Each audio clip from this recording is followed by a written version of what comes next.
The gleaming white halls of the Galactic Council's diplomatic vessel hummed with its usual quiet energy as Ambassador Tom Reed walked toward his office.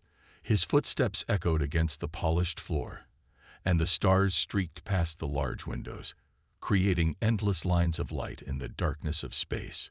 It was supposed to be another ordinary day of managing Earth's relationships with the vast array of alien species that made up the Galactic Council. It wasn't.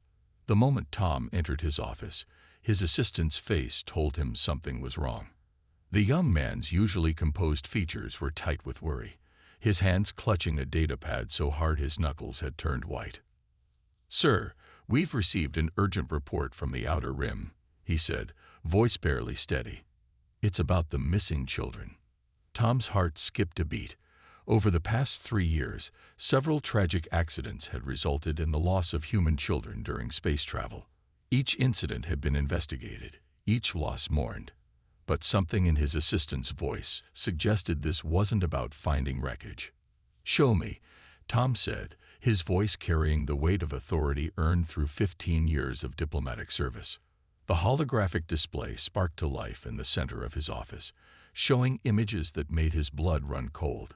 Children, human children, floating in containment units, their faces peaceful as if sleeping, but the medical equipment and monitoring devices attached to them told a different story. They were test subjects. These images were taken at a research facility run by the Bright Minds, his assistant explained. A routine inspection by the Council's Science Ethics Committee found them by accident. "Sir, there are 23 children in total." Tom's hands clenched into fists. The Bright Minds were one of the most advanced species in the galaxy, known for their pure logical approach to science and their groundbreaking research.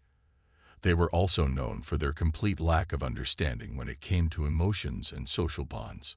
"Those accidents," Tom said slowly, his mind racing. "They weren't accidents at all, were they?" "No, sir. The preliminary report suggests the Bright Minds have been collecting samples. They've been studying humanity's unusual ability to adapt and innovate under pressure." His assistant, swallowed hard. They wanted to understand why human children show particularly high levels of these traits. Tom stared at the floating images of the children. A girl, no more than 10, her dark hair floating around her face like a halo. A boy, maybe 13, his hands twitching even in suspended animation as if trying to solve a puzzle. Each face struck him like a physical blow. The Bright Minds had made a terrible mistake. They had based their actions on logic, on the pursuit of knowledge, on their clinical understanding of species preservation. But they had failed to account for one crucial factor: human nature. Tom reached for his communication panel, his movements deliberate and controlled despite the rage building inside him. "Get me a direct line to Admiral Stone," he ordered. "Then contact every human representative in the Council. I want an emergency session called within the hour." As his assistant hurried to comply, Tom looked back at the children's faces. In all his years of diplomatic service, he had learned to be patient, to understand different perspectives, to find peaceful solutions. But this was different. "One more thing," he called to his assistant. "Send a message to Earth. Tell them we found their children."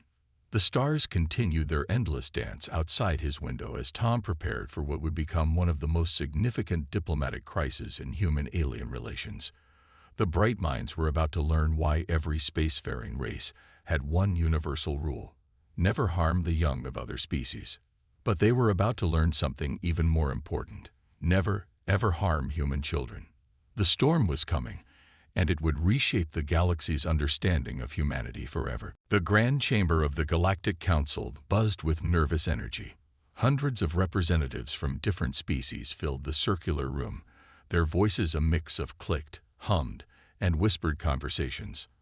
At the center stood a raised platform where Dr. Blue, the lead researcher of the Bright Minds, was trying to explain their actions. "Our research is vital to understanding human adaptability," Dr. Blue said, his tall, slender form glowing slightly with bioluminescent patterns, a sign of confidence in his species. "The subjects are well cared for and..." Subjects. Ambassador Tom Reed's voice cut through the chamber like a blade. Everyone turned to look at the human representative. He stood at his podium, and unlike his usual diplomatic calm, his face was red with anger. "Those are children. Our children. Children you kidnapped." Dr. Blue's glow patterns shifted to show confusion. "Kidnapped is an incorrect term. We simply relocated developing humans to a controlled environment for scientific observation. Their nutritional and educational needs are met at the highest standard." The chamber erupted in murmurs. Many species looked uncomfortable. Even if they didn't fully understand human emotions, they knew enough about humans to sense the growing danger in the room. "Show them," Tom demanded, his voice steady but filled with cold fury. "Show everyone what you did." The chamber's central display came to life, showing recordings from the research facility, children in containment units, medical logs, testing schedules. But what caught everyone's attention were the clips of the children when they were awake, crying, calling for their parents, trying to comfort each other through the transparent walls of their cells. The subjects show remarkable social bonding behaviors, Dr. Blue continued, seemingly oblivious to the growing tension. Their attempts to escape, while disruptive to our research, demonstrate the very adaptability we wish to study. Just last month, Subject 11 managed to rewire her containment unit's entertainment system into a crude communication device. Fascinating problem-solving skills for a 9-year-old specimen. Tom's hands gripped his podium so hard the metal creaked. "Her name," he said through clenched teeth, "is Emma. She likes drawing horses and wants to be an astronaut. She's not Subject 11. She's a little girl who was stolen from her family." The chamber grew quiet. Even Dr. Blue's glow patterns dimmed slightly. "I don't understand your emotional response," Dr. Blue said. "We are advancing scientific knowledge." The subjects. "Children." Several human representatives shouted at once. "The children," Dr. Blue corrected, "are contributing to crucial research. Their unique abilities could help many species. Surely the advancement of science justifies." "Let me make something very clear," Tom interrupted, his voice now deadly quiet. "In the next 48 hours, those children will be returned to their families. If they're not, what happens next won't be handled by diplomats." Dr. Blue's glow patterns shifted to show surprise. "Is that a threat, Ambassador Reed? Surely you understand that the Bright Mind's technology far surpasses human capabilities. Any aggressive action would be illogical and futile." Tom smiled, but it wasn't a friendly expression. "You've studied our children, but you clearly don't understand humans at all. When it comes to protecting our young, we don't care about logic. We don't care about superior technology. We don't even care about diplomatic consequences." He looked around the chamber, making eye contact with representatives from dozens of species. "Earth has already been notified. Our fleet is mobilizing. You have 48 hours to do the right thing, or you'll learn firsthand why even the most advanced species in the galaxy think twice before making humans angry." The chamber erupted in chaos as Tom walked out, leaving behind a very confused Dr. Blue, whose glow patterns were now showing the first signs of worry. The Bright Minds were about to learn that there are some lines you don't cross, not if you want to survive the consequences. Admiral Jane Stone stood on the bridge of the EDF Phoenix, Earth's most advanced warship, watching as her fleet took position around the Bright Minds research facility. 6 destroyers, 3 cruisers, and 12 fast attack vessels moved into a perfect battle formation. Each ship carried crews who had volunteered the moment they heard about the kidnapped children. "Admiral," her communications officer called out, "the Bright Minds are sending another message." Jane straightened her uniform. "Put them through." A holographic image appeared on the bridge, showing Dr. Blue's tall form. His bioluminescent patterns were pulsing rapidly, a sign that the Bright Minds were finally starting to worry. "This display of military force is unnecessary," Dr. Blue said. "Our defensive systems are far superior to your weapons. Your ships would be disabled before they could fire a single shot." Jane smiled.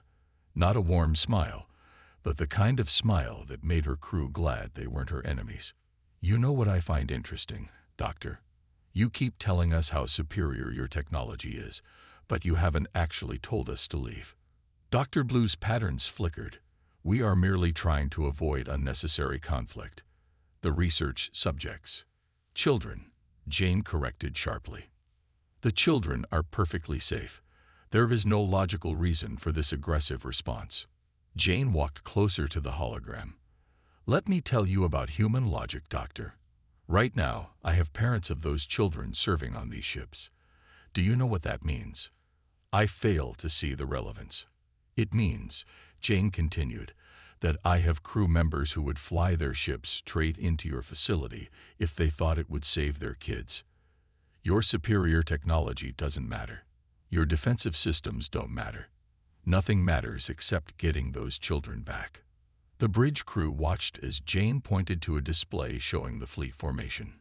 "See these ships, the ones closest to your facility. They're crewed entirely by volunteers. Parents, older siblings, family members of the children you took. They know the risks.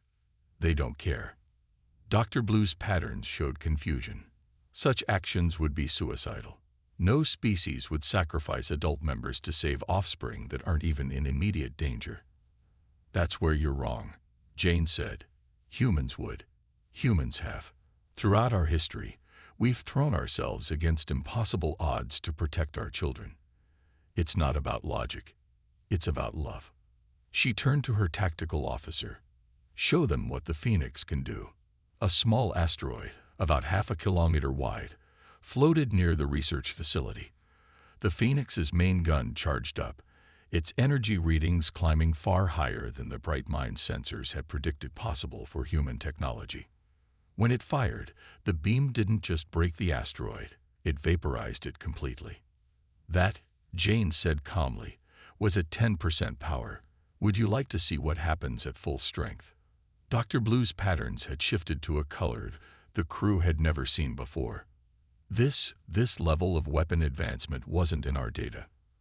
Of course it wasn't. We've been holding back, playing nice. But you took our children, Doctor. That means the gloves come off. Jane's voice turned ice cold. You have 24 hours left. Use them wisely. After the transmission ended, Jane's second-in-command approached her. "Admiral, that gun blast used up 30% of our power reserves. We couldn't actually fire at full strength." Jane's smile returned. "They don't know that. And by the time they figure it out, it won't matter." She turned to look at the research facility through the main viewport. "Because if they don't return those children, they'll learn that humans don't need superior technology to be dangerous. We just need a reason to fight." The fleet held its position, its ships running lights cutting through the darkness of space like stars. They were ready to show the galaxy why taking human children was the last mistake anyone would ever make. In the dim light of the research facility's maintenance tunnels, Green pressed his back against the cold wall, his natural bioluminescence dimmed to almost nothing. As a junior researcher for the Bright Minds, he had never expected to become what his species would call a traitor. But after months of watching the human children, he couldn't ignore what was right anymore. His communication device buzzed softly, a secure channel to the human fleet. "This is Green," he whispered. "I'm ready to transmit the facility layouts." "Received," came Admiral Stone's voice. "Are you safe?" Green almost laughed. Safe. He was betraying the most advanced species in the galaxy. "The children are more important than my safety," he replied, surprising himself with how much he meant it.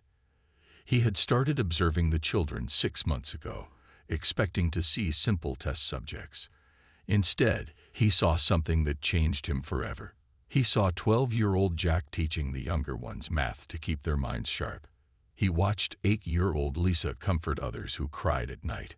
He observed 14-year-old Mike organizing escape attempts that grew more clever each time. They weren't test subjects. They were amazing. "Sending facility defense layouts now," Green said, connecting his device to a data port. "The main shield generator is here." He marked the location. But there's something more important you need to know. Go on, Admiral Stone encouraged. The children, they've been working together. Remember the communication device subject? Emma created. It wasn't just for entertainment. They've been reprogramming their containment units, bit by bit. They're incredibly smart, adapting to use our own technology against us. There was a pause on the other end. How many containment units have they compromised? All of them, Green said, unable to keep the admiration from his voice. Dr. Blue doesn't know. The children only make small changes, things that don't show up on standard scans. But they're ready. They're just waiting for a chance. Green's patterns flickered with anxiety as he heard footsteps in a nearby corridor. He pressed closer to the wall, holding his breath until they passed. The bright minds don't understand, he continued. They think they're studying human adaptability, but they're experiencing it firsthand. These children, they've created their own society in there. They protect each other. They teach each other. They never give up. Why are you helping us? Admiral Stone asked. You're risking everything. Green thought about Lisa, who had smiled at him every morning despite being a captive. About Jack, who had asked him questions about science, even while trying to figure out ways to escape. About Mike, who looked at him not with hate, but with hope that he would eventually understand. Because watching them taught me something my species has forgotten. Green said, there are things more important than pure logic. The children showed me that. He sent another data burst. These are the patrol schedules. And here, he marked another location, is a maintenance airlock with minimal security. A small team could enter here. Thank you, Admiral Stone said softly. We'll make sure you're protected when this is over. Green's patterns showed a mix of fear and determination. Don't worry about me. Just get them home. He paused, hearing more footsteps. One more thing. The children know you're coming. I've seen them watching the fleet through the observation windows. They're ready. How do you know? Because they're smiling again, Green said. And if there's one thing I've learned about humans, it's that when they smile like that, the impossible becomes possible. As Green disconnected the communication, he felt strangely at peace. His species might call him a traitor, but watching those children had taught him a new kind of logic, one that came from the heart rather than the mind. And for the first time, he truly understood why the humans were willing to fight so hard to protect it. Captain Mark Wells and his team floated silently in the maintenance airlock of the research facility. 6 specially trained soldiers, each one a parent themselves, waited for his signal. Their black armor absorbed the dim light, making them nearly invisible.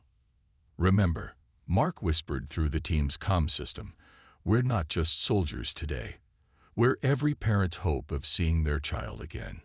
The airlock cycle completed with a soft hiss. They were in. Through their helmet displays, they could see the facility layout provided by Green. The children's containment area was 3 levels down. Between them and their target were patrol routes, security systems, and some of the most advanced alien technology in the galaxy. Mark smiled behind his helmet. The bright minds were about to learn that no technology in the universe could stop a group of determined humans. Team 2, start the distraction, he ordered. Across the facility, the human fleet began a series of complex maneuvers, drawing the bright minds' attention to space.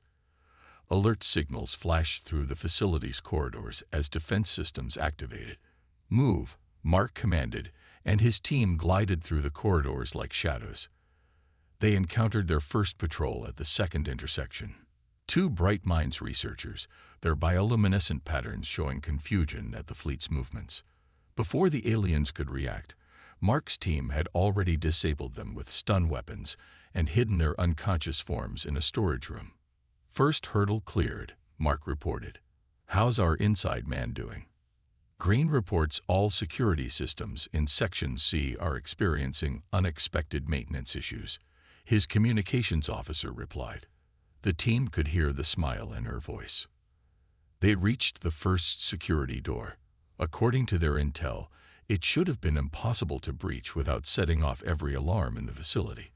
But Green had told them something interesting. The children had already compromised it. Mark pressed his hand against the control panel. For 3 seconds, nothing happened. Then, as Green had promised, the door slid open silently. Through the gap, they could see a small hand waving from one of the containment units. The children were ready. 20 meters to the main containment room, Mark said. Watch for. Alarms suddenly blared through the facility, but they weren't security alarms. Fire suppression system activated in Research Wing B, a calm computer voice announced. All personnel please evacuate. That wasn't part of the plan, Mark's second-in-command said. Mark laughed. No, that was the kids. Green said they had a few surprises ready. They reached the main containment room just as its staff was hurrying out, more concerned about the non-existent fire than watching for intruders. Inside, 23 containment units glowed softly in the dim light. 23 faces pressed against the transparent walls, grinning. Stand back, kids, Mark called out. He pulled out a device that looked like a simple tablet. Another gift from Green. A master control override. The containment units didn't just open. They shut down completely, their power dying with a satisfying hum. The children were already moving, the older ones helping the younger ones, just as they had practiced in secret. Uncle Mark, a small voice called out. Mark turned to see his niece Emma, the one who had rewired the entertainment system. She was helping a younger boy walk on shaky legs. Hey, troublemaker, he said softly. Ready to go home? Before she could answer, a new alarm sounded. Real this time. Multiple intruders detected in Research Wing C, the computer announced. Security teams responding. Time to move, Mark ordered. He picked up 2 of the smallest children, while his team helped the others. Formation Delta, just like we practiced.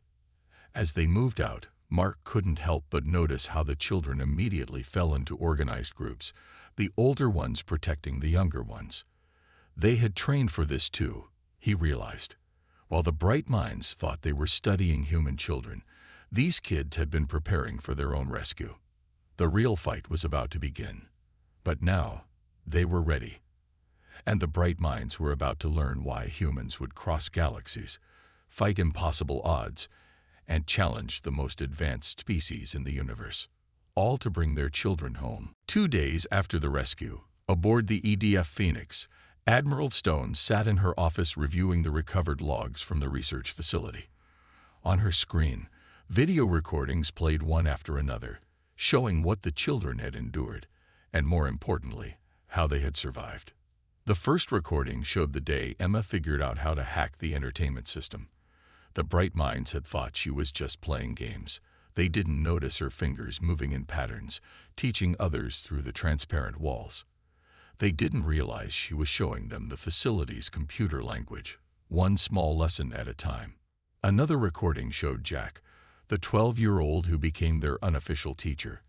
During what the bright minds thought were simple exercise periods, he was actually running classes. Math, science, and most importantly, everything they could learn about their captor's technology. Look at this one, Green said from where he sat across from the Admiral. After helping with the rescue, he had been granted asylum on the Phoenix. They never understood what they were seeing. The screen showed Mike, the oldest at 14, organizing what looked like simple children's games. But Admiral Stone could see it now. They were practicing escape routes.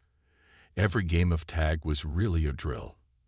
Every round of hide and seek was training for using the facility's blind spots. They worked together perfectly, Green said, his patterns showing amazement. The younger ones would act extra cute and distract the guards.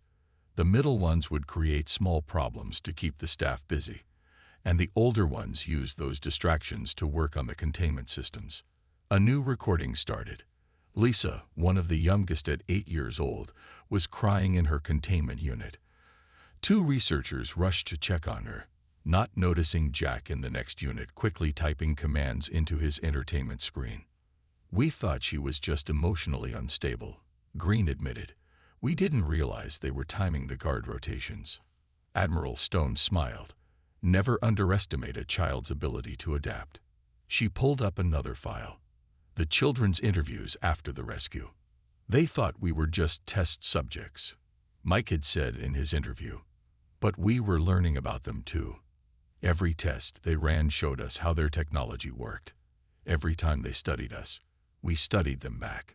Emma's interview was next. I figured out their computer system wasn't that different from the games they gave us to play. They thought we were just having fun, but we were actually practicing. Every game taught us something new. The youngest children had played their part too. Their interviews revealed how they had formed a tight support network. They sang songs to each other through the walls at night. They made up stories about their rescue. They never lost hope. What amazes me, Admiral Stone said, is that not one of them broke. Not one of them gave up. They kept each other strong. Green's patterns shifted to show what humans would recognize as sadness. We thought we were observing human adaptability. We didn't realize we were seeing human spirit. The final recording showed the moment the rescue team arrived. The children didn't panic or rush. They moved with purpose, helping each other just as they had practiced.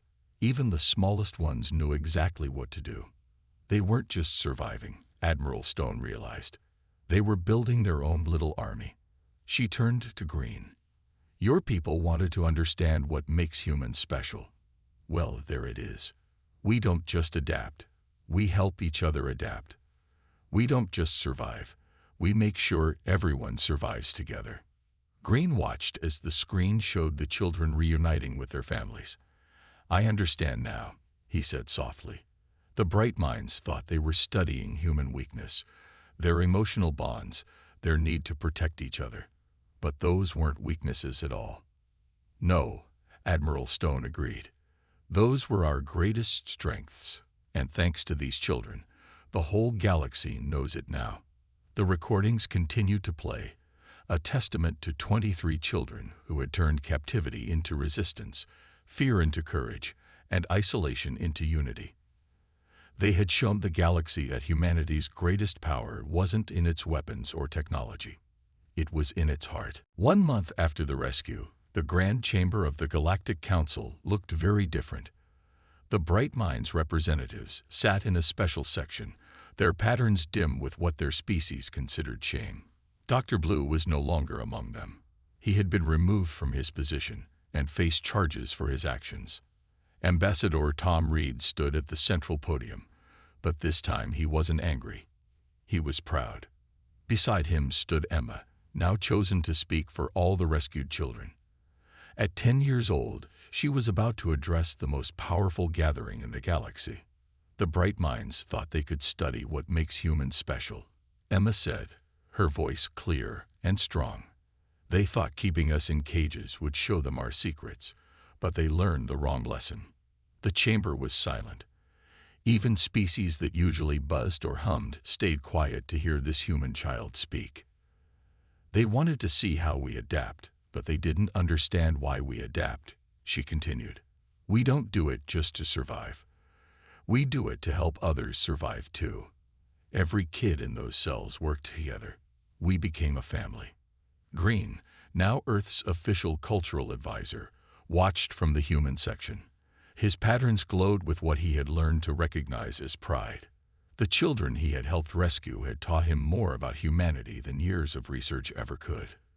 Your reports say we showed unexpected problem-solving skills, Emma said, looking directly at the Bright Minds section. But that's what humans do.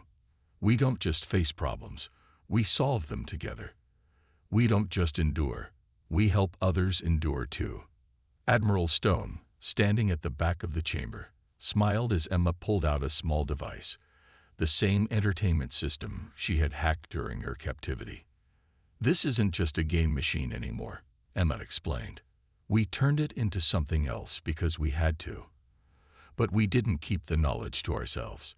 We taught each other. Every kid in there learned something and taught something. The device projected a hologram showing complex computer code, the work of 23 children who had refused to be just test subjects. We're not angry anymore, Emma said, surprising many in the chamber. We learned something too. We learned that even the smartest people can make mistakes when they don't understand each other's hearts. Ambassador Reed stepped forward. The children have asked to be part of the new cross-species understanding program. They believe their experience can help prevent similar mistakes in the future. The chamber erupted in murmurs of surprise. The victims were volunteering to become teachers. The bright minds wanted to study human adaptability. Emma continued, "Well, here it is. We adapt by turning bad experiences into chances to help others. We adapt by choosing to make things better instead of being bitter. Therefore," Ambassador Reed announced, "Earth proposes a new division of the Galactic Council, the Children's Rights and Protection Agency, and these brave young humans have volunteered to be its first advisors." The chamber filled with the sounds of agreement. Species that had never understood human emotional bonds were beginning to see their value. As the session ended, Emma walked over to the Bright Minds section. The aliens' patterns showed uncertainty, but she just smiled. "We forgive you," she said simply. "Now, would you like to learn how we really work? Not by studying us in cells, but by working with us as friends." The Bright Minds patterns shifted to show what humans would recognize as hope. Later, aboard the Phoenix, Admiral Stone watched Earth grow larger in the view screen. The children were finally going home, but they weren't returning as victims. They were returning as heroes who had taught the galaxy a powerful lesson. They wanted to understand human adaptability, she said to Green, who stood beside her. Instead, they experienced human nobility. Green's patterns glowed with understanding. Perhaps that was the greatest discovery of all. The stars streaked past as the ship headed home, carrying 23 children who had changed the galaxy not through force or fear, but through courage, cooperation, and an unbreakable spirit that no containment unit could ever hold.